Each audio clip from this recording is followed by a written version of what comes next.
If you're thinking about getting into model railroading or you're already an addict, boy, do we have a project for you. In this episode, we go back to the zone, the track zone, and it starts right now.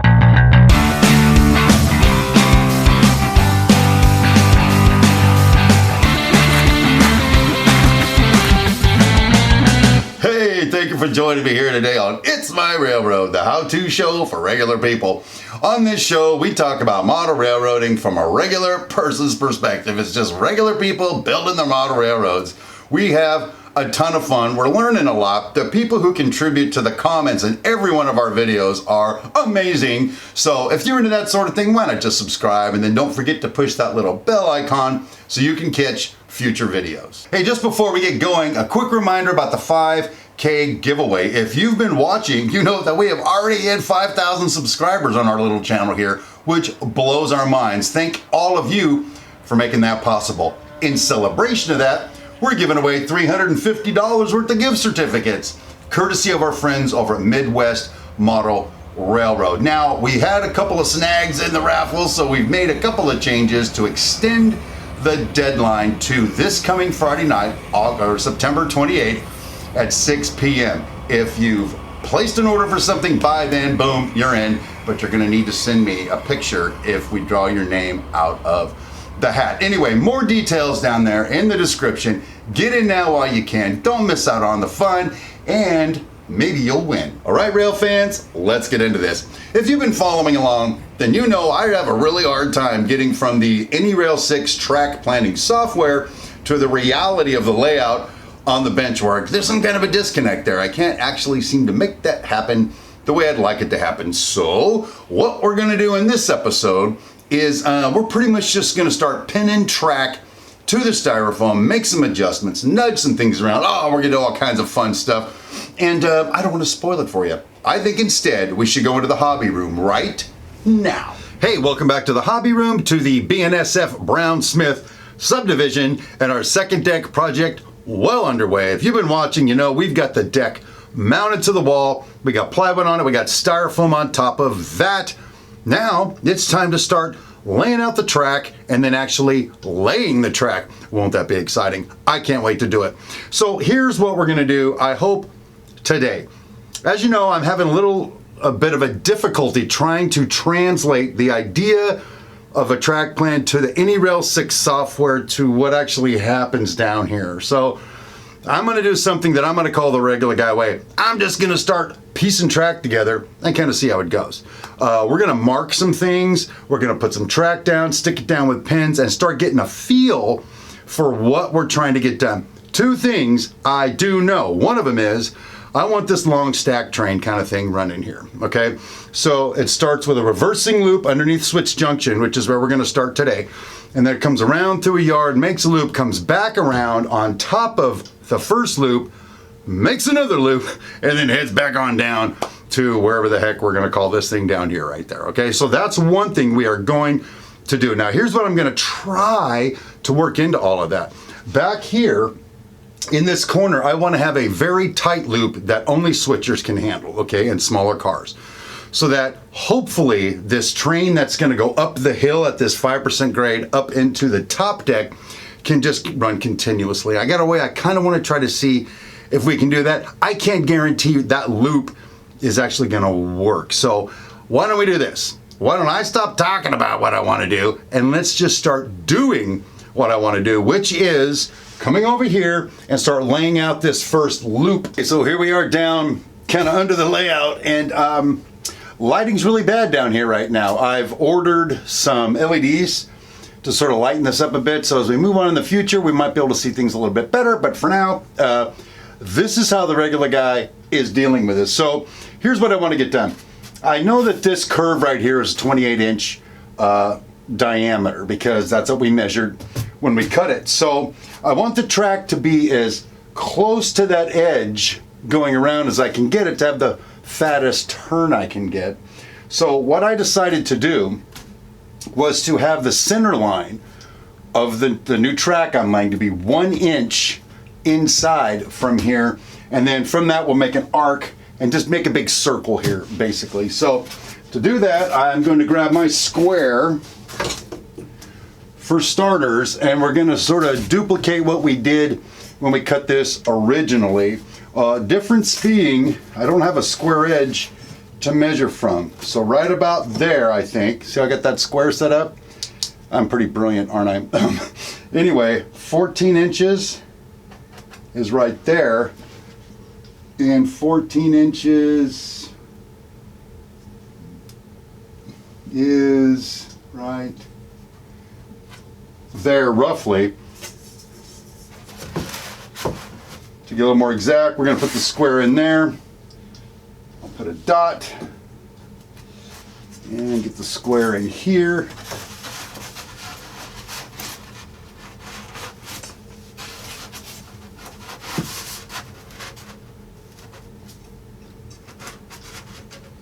And put a dot. Well, I have two separate dots here. I don't know what that means. So one of those two dots right there is the actual dot we're going to use. I don't know which one, but I think for now, I just set that in there as my pivot point and set that in there. And then go over to this one, and my light's in the way. Well, there you go. Moving the lighting, people. That one. Okay. That point right there is the point we're going to use. So 14 inches though is where I'm going to go because I want to end 1 inch from 28. So for starters, grab this little Sharpie here, stick it in the hole.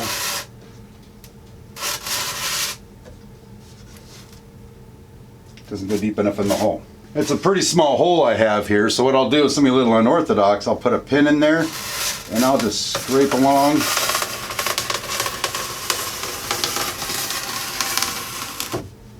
To there, anyway.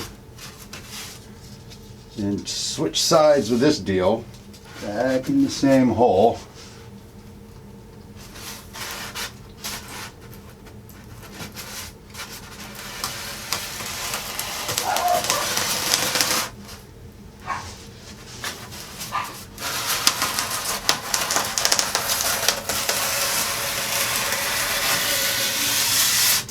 Alright, so anyway, there you go. That was a little unorthodox, wasn't it? Hey, you know what? I didn't feel like looking all over for something else to mark that with. I just want to get this done, people. So I have this arc measured right here. So far so good. So what I can do is get a piece of track and pin it down on top of that arc and see how that looks. Let's grab a piece of track real quick. So here's what we can do. Sort of pre-flex our flex. Center it right on there.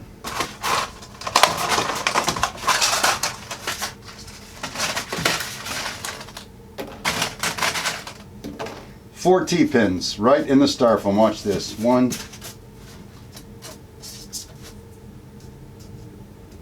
2, 3, 4. All right, that's the straight part.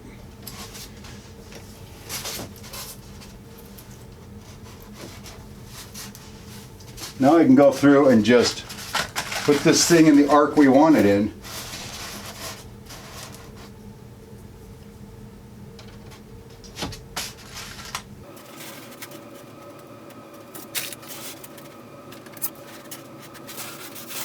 Incidentally, what I'm doing here is ballpark. I didn't point that out, right? We're going to make it very exact.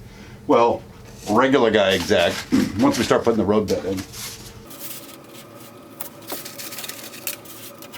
All right, see that? Nice big fat radius. We know that works. I'm gonna grab another piece of track and continue on with this. Overlap these just for now so we can simulate it. Just continuing to make the turn.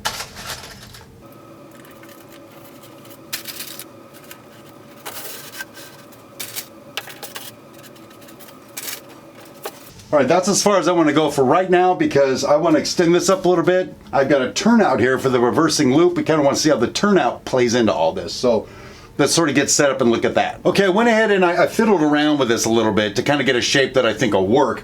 And already we're seeing why what I do in any Rail 6 does not, some kind of way, doesn't translate to the layout. Look, this turnout right here is supposed to be set like that. But when I set the turnout like that, this turn is way too sharp. At least too sharp for my comfort level for the kind of trains I'm running on there. So what I ended up doing was rotating that turnout a little bit to sort of give it this sort of, now it's a teardrop kind of shape, which actually the shape looks pretty cool. I'm kind of happy with the way that came out. So anyway, that's my first loop. That's how I want it to look. So I'm going to go through now and do like we did in a previous episode. I'm going to just draw out the track zone is what I'm going to call it. So it gives me an idea where the track is going to be. It's not exact, but it helps us figure out where the track's going to be on the layout. So to do that, it's pretty simple. Just grab me my Sharpie and just run along the track.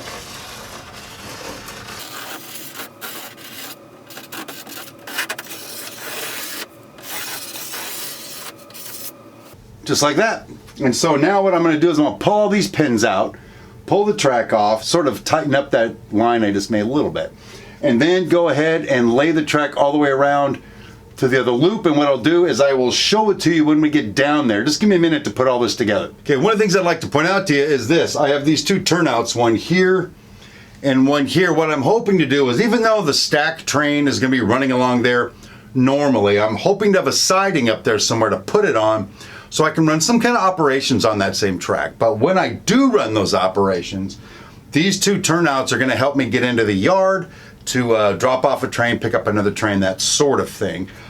Clearly the yard will never be big enough for the stack train. It's more like a through freight kind of deal. But that's why we've got those two turnouts figured in. And then over here, this is something we really want to pay attention to. So back here at the back of this corner, a couple of things. One, I don't want to have any turnouts, anything back there that I need to get to, because this track's going to be really hard to get to by itself just for cleaning. So anyway, there's that.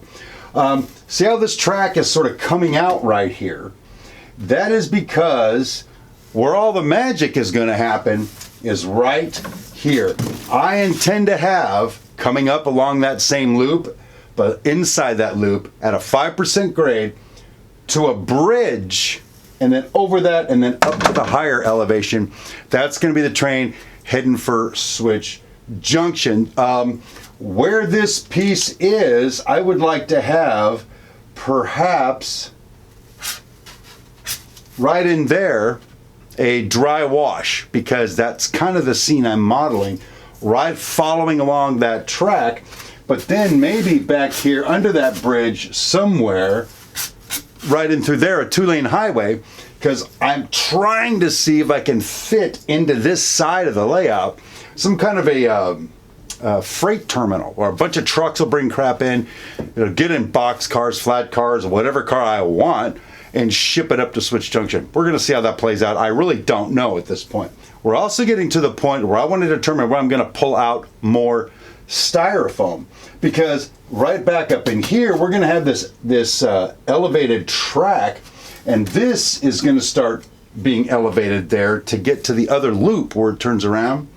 So somewhere back around, I don't know, maybe even starting right here, I'm thinking I want to figure out where this track goes and just cut out that styrofoam all the way out and around. That way, when we get to the elevated sections of track, we're not building on top of styrofoam. It's something a little more solid, the plywood underneath. We're going to see how that goes. I've never tried this technique, but I like taking risks. As you know, gonna make it happen. Well, let me get some of that done. Actually, what I'm going to do is I'm going to trace around the track, make that track zone thing I do, and then we're going to go on from there. All right, I went and I laid out the 5% grade track that's going to go up to Port Smith, and I did that for a reason, and that is because right back here, the 5% grade track is what we'll call it, and the stack train track cross. The 5% grade track is supposed to be higher than, it's going to go across some kind of a cool bridge. Well, that tells me, though, how high it's going to be, this track is going to be right there. And the reason that matters is because when we get down there, we got some shelf brackets in the way. And if we're too high, the trains are going to hit the shelf brackets. So we kind of need to know the elevation here, translate it to there, and kind of get out and around the shelf brackets. I'll show you what I mean just a second. Let me trace out the track zone for this track, and then we'll head over there and see what I'm talking about. Here's where it gets really tricky. Well, actually, from the yard up to here, it's all tricky. This is trickier right here. And here's why I'm saying that. Back there where the line that goes to Port Smith and the stack train line cross, the line going to Port Smith, the one with the 5% grade, is sitting at 3 inches above the deck. And it's coming along and it's on the rise. Well, right about where this brace is right here, it's going to be high enough where it's going to hit that brace if we don't do something. Now, I don't want to take this brace out, okay? Or it's bad enough I got to take one out over there. So what we need to do is figure out what the height will be and then pull the track sort of out and around this to make sure it clears it. And so let me show you how we're going to do that. All right, so if we run our tape measure all the way back to that intersection, right there, that is 5 feet 6 inches, and I plan to come up 5/8 of an inch per foot. So that's 25/8. That would be like roughly 3.5 inches. We're going to call it 3.5 inches. So if back there it's at 3 inches, up here it'll be at 6.5 inches, and then we want to allow about 3 inches for the all the stuff on top, right? So that's 1, 2. So I'm at 9.5 inches now. If you can see that in that shot, at 9.5 inches, man, I'm going to be losing freight right off this thing every time I run a train up. So what we got to do is we got to bring the rails further out. So what I think I'll do is just move this little sucker out like this until I get to 9.5 inches. Conveniently, I already have a mark there at 9.5 inches. So I'm thinking that's 9.5 inches to this side of the right-of-way. So measuring out, that's basically 3 inches out. So if I know that 3 inches is to the right-of-way, and then we'll come out another, and let's use the square for this.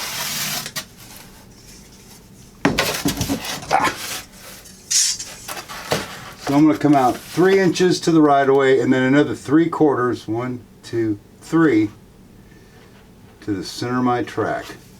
All right, so that will be the track that's heading up to the top deck. So what I'm going to do now is I'm going to go through and I'm going to do what I did with some of the other stuff.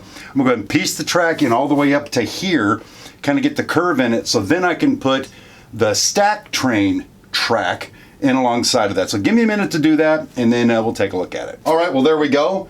I went ahead and started back where we left off down there, kept the track at about 2 inches from the backdrop, and then making a nice gentle transition around this brace back just a little bit. And then over here, I've got these 2 braces that I have to deal with in the same manner. If this continues to go up higher, I got to keep pulling that further and further out. It's just going to get awkward. So I decided that somewhere above, right back in here, we're going to level off the grade. It's going to keep going and either continue to climb on that side or just pretty much just go over and get into the helix. It'll be pretty high, and I think it'll help me get that drama of the 5% grade that I'm looking for. But I'm going to go back now and lay out the stack train track up to this point. And when I get here, I'm going to show you a feature I'm going to add that's going to kind of tie this together and maybe keep people from looking at that brace too closely. I've got a picture of what I'm going to try to do that I'll show you when we get there. I went ahead and traced the line in that goes up to Port Smith, and then I laid out the track that the stack train's going to run on, and I added a siding to it. My idea here is when I don't want to just run this train, I want to do some kind of operations, I could just put it on this siding over here and let it sit there for a while I do something else on the line. It comes all the way up and around, and there's a turnout right there where it jumps back in. That allows me a full-size stack train just sitting back there in the back. And we're back in the studio. Sorry about the abrupt ending there. We had some technical problems. in the hobby room, but I think you got to see what you needed to see.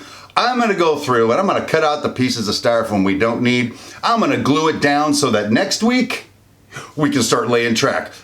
It's going to be so exciting. Make sure you tune in and join me then. Hey, listen, this is the kind of stuff we do on Sidetracked, It's My Railroad, and our talk show, Track Smack. So if you're into that sort of thing, why not just go ahead and subscribe?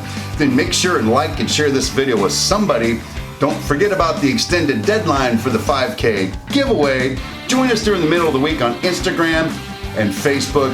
And until next time, my name is Steve Brown. Thank you so much for joining me. And rail on, my friends.